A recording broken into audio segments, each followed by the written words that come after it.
मित्रांनो इकडनं येडा लक्ष मल्हार 11-11 निघालेला आहे शर्यतीसाठी आणि समोरच बघताय द्वादश मेंदी केसरी बकासूर आणि स्वर्गीय पंढरीनाथ शेठ फडके विगर पनवेल यांचा आपल्याला बघायला भेटतं. दादा सर तो देखील निघालेला आहे पळण्यासाठी. बाकी अडवणला आणि सर्जाला खूप साऱ्या शुभेच्छा. इकडे मोहिल दादा आहेत त्यांना पण खूप साऱ्या शुभेच्छा. चला देवाचं दर्शन देखील झालेलं आहे. संपूर्ण जण आल्याच्या नंतर देवाला पाया पडतात. हेच कुठं कुठेतरी आपल्या बकासूरने कमवलेलं आहे.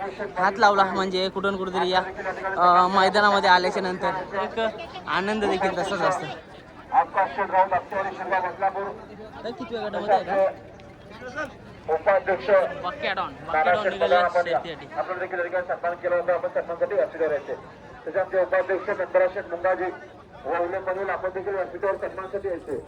त्याच्यामध्ये अखिल भारतीय वेगळे संघाचे विद्यमान खजिनदार अभिषेक पवार ग्रुप आपल्या देखील सन्मान केला होता. आपण सन्मानसाठी व्यासपीठावर विद्यमान खजिनदार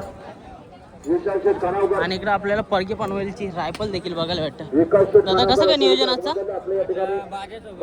ओके कसं काय म्हणजे किती गटामध्ये? चालेल चालेल. चला आता निघलेत. चला त्यांना शुभेच्छा देऊया. बरेचसे असे नंदी निघलेत. कुठला यो? ओके सर्वांना शुभेच्छा. बराच ना